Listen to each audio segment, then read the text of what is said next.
যদি কেউ চুরি করে, আল্লাহর বিধান হচ্ছে আস-সারিকু ওয়াস-সারিকাতু ফাকাতউ আইদিয়াহুমা।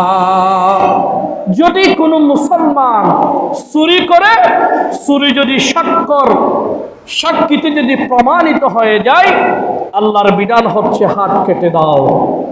এর একটু ব্যাখ্যা আছে, এখন দেখতে হবে ওই ব্যক্তিটা কি রকম সুর। এই কি অভাবী নাকি স্বভাবগত সুর? অভাবী হলে এখানে একটু ফয়সালার বিষয় আছে, সেদিকে আমি যাচ্ছি না। আমি বুঝাতে চাচ্ছি, যদি কেউ চুরি করে, আল্লাহর বিধান হচ্ছে হাত কেটে দেওয়া, যদি সাক্ষর সশক্ততে যদি সেটা প্রমাণিত হয়ে যায়।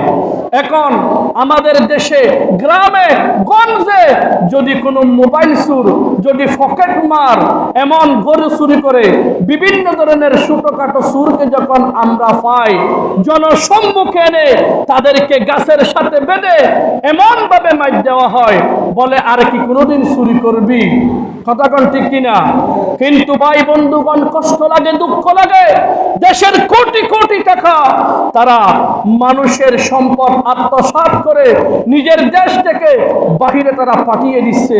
তারা তো শ্রেষ্ঠ সুর, তারা অভাবী সুর নয়, তারা হচ্ছে স্বভাবগত সুর। তাদের বিচার কি আমরা করছি? দলীয় হলে সব মা। কথা কোন ঠিক কিনা? আল্লাহর বিধান যারা বাস্তবায়ন করবে না, আল্লাহর বিধানের সাথে যারা থাকবে না, তারাই হচ্ছে জালেম। অনেকে আছে নামাজ পড়ে, রোজা রেখে সে মনে করে আমি মুসলমান। ভাই বন্ধুগণ, আল্লাহর কোরআন বলছে, যদি আপনি সুরকে সাপোর্ট করেন, সুরের ক্ষমতাকে যদি আপনি সমর্থন দেন, তাহলে আপনিও জালেম।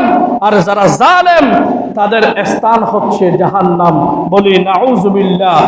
সেই জন্য ভাই বন্ধুগণ, আল্লাহ সুবহানাহু ওয়া তাআলা এই জালেমের জুলুমের বিধান দিতে গিয়ে বলেন, ওয়া কাতাবানা আলাইহিম ফিহা আন্নান নাফসা বিন নাফস।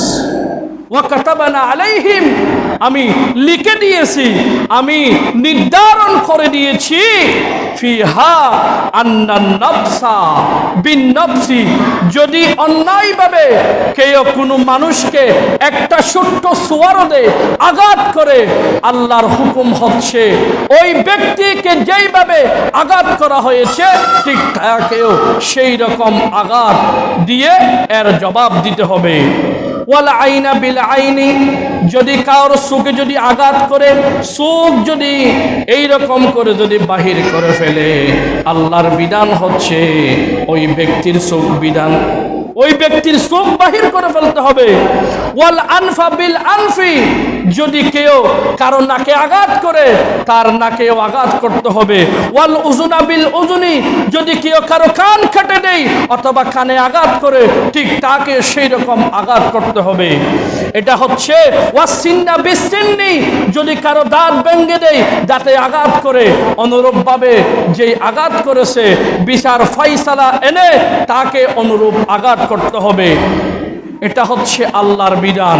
আমাদের দেশে এখন আপনি যদি দলীয় লোক হন, আপনার কোনো বিচার এ দেশে হয় না।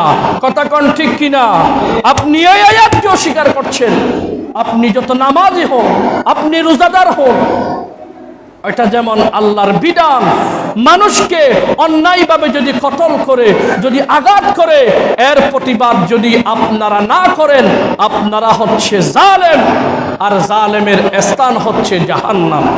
সুপ্রিয় উপস্থিতি, আল্লাহ আমাদের সকলকে এই জুলুম সম্পর্কে বোঝার তৌফিক দান করুন।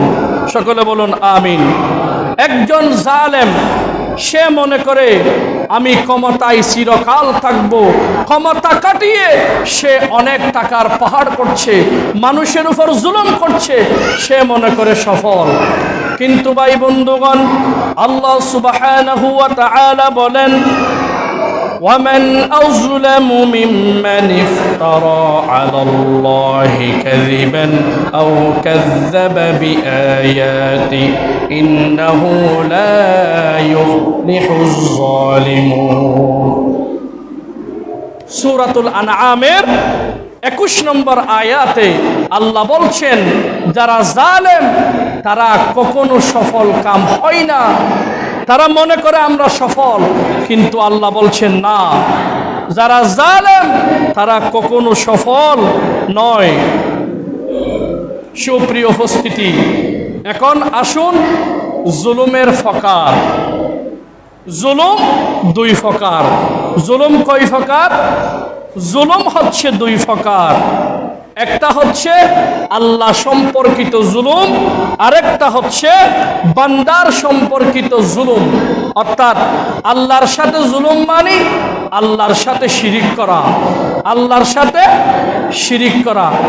এই কথা আমি বানিয়ে বলছি না ভাই বন্ধুগণ, কোরআন সাক্ষী। হযরত লুকমান আলাইহিস সালাতু ওয়াস সালাম তার নিজ সন্তানকে লক্ষ্য করে বলেন, ইয়া বুনাইয়া লা তুশরিক বিল্লাহ ইন্নাশ শিরকা লাযুলমুন আযীম।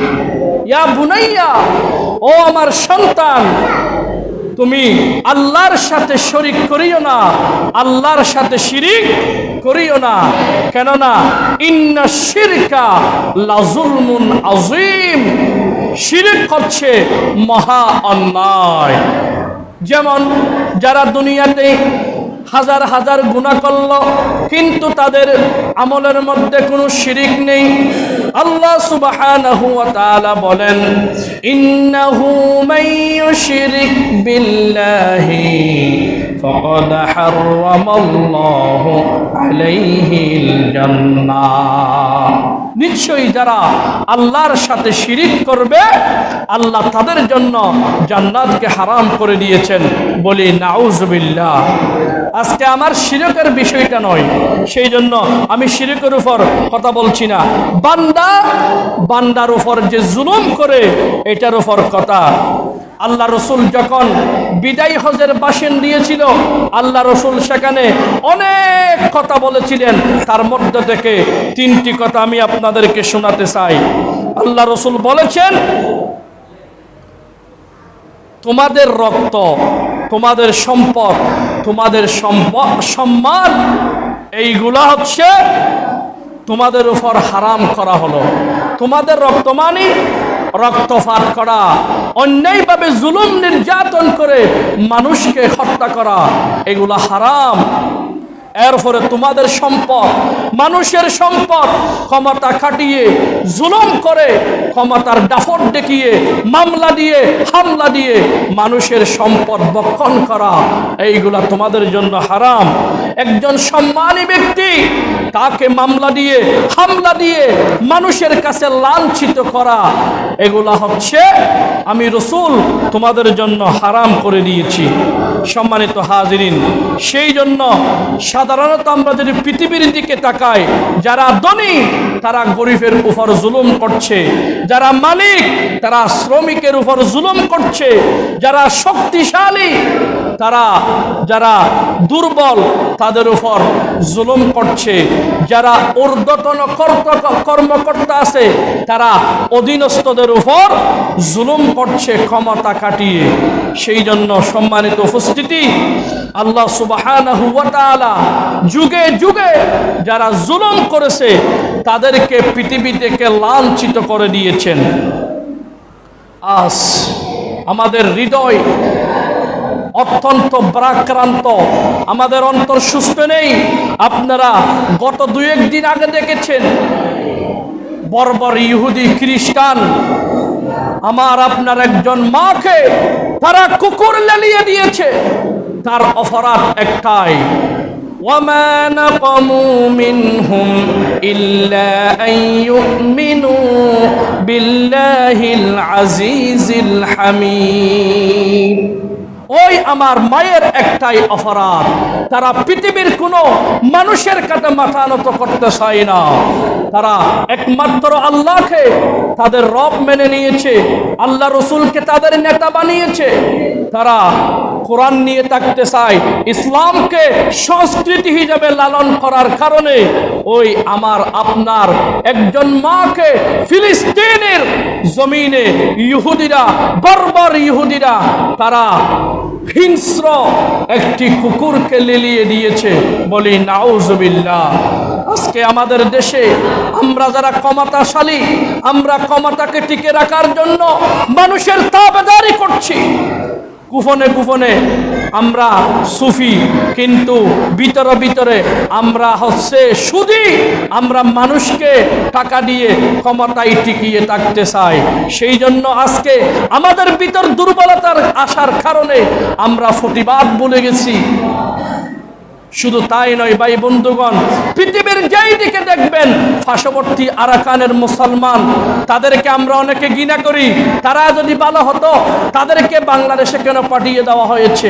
আরে ভাই, আপনি একটু দেখান, কাশ্মীরি মুসলমান, ভারতের মুসলমান, তারাও কি খারাপ? তাদেরকে দিন পর দিন, মাসের পর মাস তাদেরকে নির্যাতন করা হচ্ছে। তাদের অপরাধ কি? তাদের অপরাধ একটাই, তারা আল্লাহর উপর ঈমান এনেছে। তাদের অপরাধ এসে আর কোনো নাই। 10 লক্ষ রোহিঙ্গা মুসলমানকে বাংলাদেশে পাঠিয়ে দিয়েছে। তাদের অপরাধ একটাই, তারা আল্লাহর উপর ঈমান এনেছে। ফিলিস্তিনি মুসলমান, পৃথিবীতে যখন ইহুদিদের জায়গা হচ্ছে না, তাদেরকে পৃথিবী থেকে তাড়িয়ে দেওয়া হয়েছিল। ওই ফিলিস্তিনি মুসলমানেরা মানবতার বন্ধু, তারা ইহুদিদেরকে নিজের ঘরের মধ্যে, নিজের জায়গার মধ্যে, নিজে না খেয়ে, নিজে না পড়ে তাদেরকে পড়ার ব্যবস্থা করে দিয়েছিল, নিজে না খেয়ে তাদেরকে খাওয়ার ব্যবস্থা করে দিয়েছিল। ওই ইহুদিরা আজকে তাদেরকে পাখির মতো গুলি করে হত্যা করছে। তারা বলছে এটা আমার দেশ। এইগুলা জুলুম নয়? পৃথিবীর দিকে দেখান, এই জালেমের জুলুমের শুরু আছে, কিন্তু একদিন শেষও আছে। সেই জন্য ভাই বন্ধুগণ, আমরা প্রতিবাদ করতে হবে। আপনি যেই যেই স্থানে আছেন, আপনি সেখান থেকে প্রতিবাদ করুন। অন্যথায় আল্লাহর কাছে কাল কিয়ামতের ময়দানে জবাবদিহি করতে হবে। সম্মানিত উপস্থিতি, যারা জালেম, তারা মনে করে এখন তাদের ক্ষমতা চিরকাল থাকবে। আল্লাহ বলছেন না, তাদের ক্ষমতা কোনোদিন চিরকাল নয়। 1 নম্বর, যারা জালেম, আল্লাহ তাদেরকে ভালোবাসে না। যারা জালেম, তারা কখনো সফল নয়। 2 নম্বর, যারা জালেম, আল্লাহ বলছেন তাদের জন্য কোনো অভিভাবক নেই, তাদের কোনো সাহায্যকারী নেই। সেই জন্য রব্বুল আলামিন বলেন, ওয়ামা লিয-যালিমিনা মিন আনসার। যারা জালেম, তাদের কোনো বন্ধু নেই, তাদের কোনো সুপারিশকারী নেই। সম্মানিত হাজিরিন, আসুন, এরপরে যারা জালেম, আল্লাহ তাদেরকে হেদায়েত দেয় না। সেই কথা আমি বানিয়ে বলছি না। আল্লাহ বলছেন, ওয়াল্লাহু লা ইয়াহদিল কওমাজ যালিমিন। যারা জালেম, আল্লাহ তাদেরকে হেদায়েত দেয় না। অনেকেই জালেমের জুলুম দেখে আমরা হতভম্ব হয়ে যাই, আমরা বই তত্তর করে কাফি। এটা আমাদের উচিত নয়। আল্লাহ বলেন, ওয়ালা তারকানু ইলাল্লাযীনা যালামু ফাতামাসসাকুমুন নার। তোমরা জালেমদের মুঠোয় ঢুকবে না। জালেমদের দেখে দেখে তোমরা নিজেকে হতভম্ব মনে করিও না। কেন? ওয়ামা লাকুম মিন দুনিল্লাহি আউলিয়া। তাদের কোনো অভিভাবক নেই, ওয়ালা নাসির, এবং তাদের কোনো সাহায্যকারী নেই। জালেমের শাস্তি এইগুলা হচ্ছে দুনিয়াতে যেমন আছে, পরকালেও আল্লাহ সুবহানাহু ওয়া তাআলা জালেমদের জন্য শাস্তি রেখেছেন। অনেকেই মনে করে এই দুনিয়াতে কারা গরিব? প্রশ্ন আছে না নাই? আমাদের ভাষা, এই দুনিয়াতে নিঃস্ব গরিব কারা? আমরা স্বাভাবিকভাবে বলবো, যার থেকে বাড়ি নেই, যার থেকে ঘর নেই, তারা হচ্ছে গরিব, তারা হচ্ছে নিঃস্ব, অসহায়। কথা কোন ঠিক কিনা? এই কথা আমি বলছি না।